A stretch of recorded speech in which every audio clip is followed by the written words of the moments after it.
So I thought about the meaning of my life. No answer yet. Is it a meaningful question? Because someone said life is meaningless. People define meaning for it. Do you think this kind of question also? How do you find your life mission? Okay, so then that is a very beautiful question as well. Okay. Life mission. So meaning. I had a really, really good teacher that had defined this for us, and he defined it by separating the term meaning to make it more defined and then defining what he was saying as well. So he had two words. One was meaning and one was purpose. Meaning and purpose. Meaning and purpose.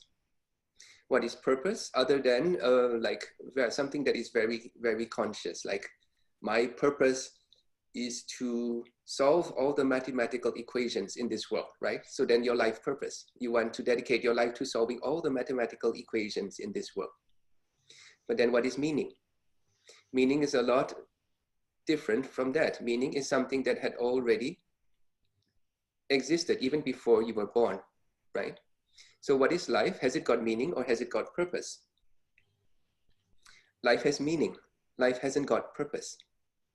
Purpose is something that we have added and interpreted life. But life in and of itself, there is 100% meaning to this life. There is 100% meaning to why you are here. And it is definitely 100% meaningful, right? Every single moment that you are experiencing this life. Right? And if you somehow are accepting of the meaning without having to come up with a purpose for it, does that make sense? Having appreciating the meaning of life without having to come up with a kind of purpose for it, then you are going to be in such a better place to enjoy this life. Okay, let's take a moment to just think about that. Life has meaning. It hasn't got a purpose, right? And if we were to just enjoy that meaning, the meaningfulness of life, without having the need to come up with any kind of defining purpose for ourselves, then we are in such a better place to enjoy this life. Which means what? From moment to moment, accepting everything as it is.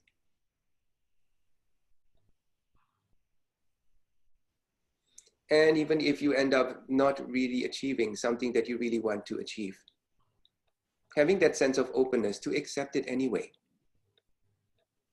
And maybe maybe having that clarity eventually to even understand that what you really wanted to be in the first place, yeah, that was silly of me. That was like 10 years ago, I wanted to be a scientist.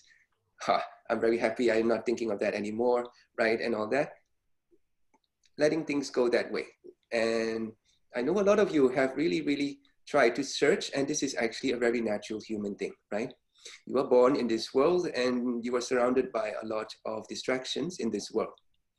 And for all intents and purposes, this world has it's done its best, and this society has done its best to keep you distracted and keep you entertained. But now and then it fails, and you are left with this burning desire in you to find out what exactly you are trying to achieve in this world.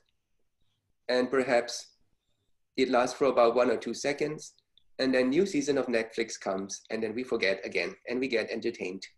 And then we get entertained, and then now and then, just now and then, the gaps appear, right? And then you start to ask yourself.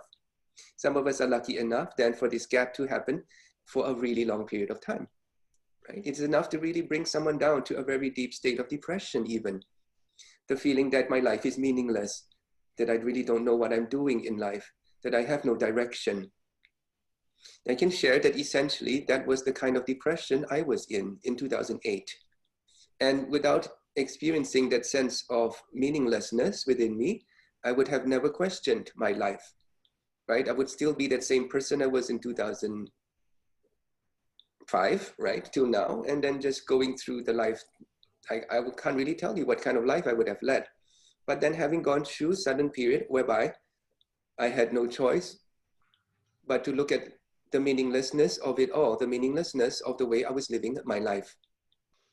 And then asking myself, what was the purpose? What is the point? Right? How many more like events and experiences like this do I need to go through? That feeling that you've already actually done so many times in the past, this, and you've gone through this so many times. And the feeling of how can I do something slightly different? How can I live my life more meaningfully? What is the goal of my life? What is my purpose even, right? So this is very normal and very natural and even very auspicious. It leads you to your searching. It leads you to your finding your purpose, right? But if you allow your mind to take over, then what is the mind going to do? The mind is going to start to expect something, right? Or it's going to start to formulate what your purpose is. My purpose is to gain enlightenment by the age of 50, right? My purpose is to, so many things can be your purpose. Or even your mind can keep you in the place where you are always searching for your purpose. What is my purpose? What is my purpose? What is my purpose? Where is my meaning? Where is my meaning? Where is my meaning? Yes? So, and then doing my teacher training courses, definitely one entire evening of the 9-day retreat that I send my teacher trainees to in Bali is devoted to the lecture of finding your life purpose. So I could probably share with you some elements of that lecture, which I would conduct for my teacher trainees. The idea in the Japanese, the term ikigai, ikigai. Ikigai is translated to English as your life purpose. Ikigai, I-K-I-G-A-I, ikigai. And it has become a thing recently in the modern blogging circles, right? Finding your life purpose. And then the big word ikigai. And when these modern bloggers talk about ikigai, then something equally very common comes up, which is this diagram of, I think 5 or 6 circles, or perhaps 4 circles. I don't really know how many circles. And they're trying to figure out like, okay, one circle represents things that I'm good at doing. One circle represents the things that I like to do. And one circle represents the things that people can benefit from. And then if I put all 3 together, then there is some overlap here that then there is something that I do that I like and that I'm good at and then people benefit from. And that is my ikigai, right? But that is, to me, one level of understanding your life purpose. And yeah, you could be very successful in finding it out that way.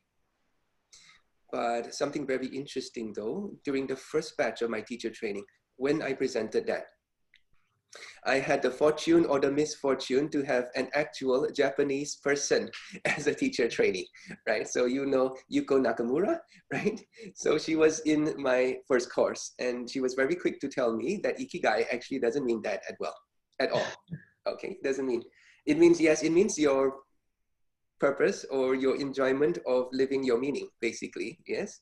But it doesn't mean that, oh, you know, your ultimate life purpose or that you have to get these 3 circles together and anything like that. But when she responded, it actually gave me so much clarity. And now I really, really understand, right? So what she told me was that in Japan, ikigai means, or the word ikigai is used not for big lofty things, like whether you want to be a scientist or whether you want to be what, but very small things like drinking coffee in the morning is my ikigai, right? Is my beautiful feeling of that I'm fulfilled. I feel so fulfilled drinking a cup of coffee in the morning, my ikigai, right? Or taking a walk or talking to my wife, ikigai, right? So that is actually the term and how it is used in Japan, which then brings us to the notion once again. Is it that important that you need to have a purpose? Or can you just be in enjoyment of the meaning of life? And perhaps even better term than meaning of life is meaningfulness of life. Can you be in the appreciation of the meaningfulness of life, right? Instead of trying to find purpose, what am I supposed to do? What is my job? What is what? Can you just stay and find the meaningfulness of life in every single moment? And then what you will start to find is that you are more in the present moment in that sense, then you have started to enjoy every single moment as it passes. So again, this might not answer your question because essentially you are still trying to search for where this direction takes you. So let me once again give you one more example. Okay. Me sitting down one day and deciding what clothes to wear, because that is the moment I was in at that moment, whether I should wear shorts or whether I should wear long pants, right? And okay, if I followed my ikigai, right, which is another way of saying follow your heart, actually. And from that place of emptiness, making my decision, making a correct decision, a decision from stillness, as opposed to a decision from predetermined behavior or patterned notions, right? Then I choose something. And you will find that making decisions like this, however mundane, seem to lead you step by step into very meaningful events in your life somehow. One event connects to another event, connects to perhaps meeting someone, which you would normally not meet if you were living your life in a more unconscious way, which then connects to something else, which then connects to something else.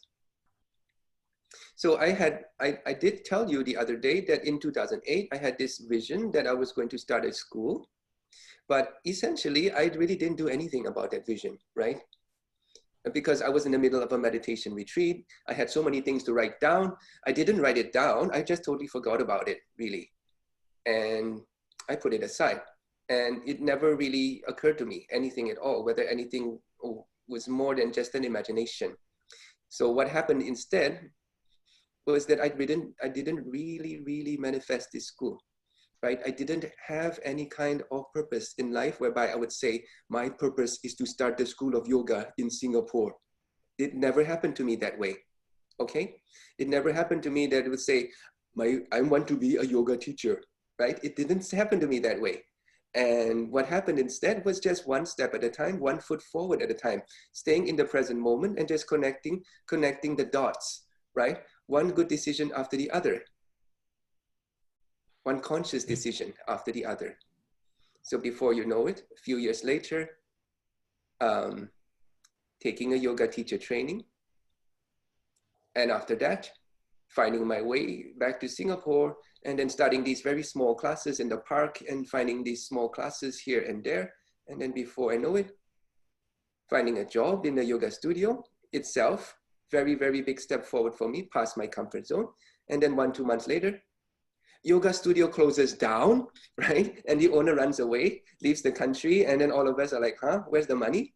And then after that, another job in another yoga studio. And then before you know it, spend 3 years in that studio, just teaching yoga, connecting. And then before you know it, while I'm conducting my classes, have this idea that perhaps classes can be structured in a certain way, and then start to expand on that eventually. Before you know it, I have this collection of class structures that I feel, but didn't really know what to do, because when I talk to other teachers about it, they laugh at me and they say, why do you overplan so much? Why do you overthink so much?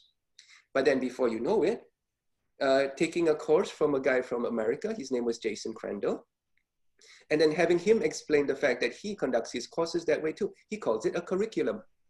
And then having that light bulb go off in my head and say that actually what I'm doing can have meaning, can benefit people. And then before you know it, going back to my job, taking more jobs and taking more classes, and then leaving that studio that I'm in, coming to a new studio, but not really interacting very well with the people in the studio, and then coming out and then getting really depressed about it, but then staying in the heart, right?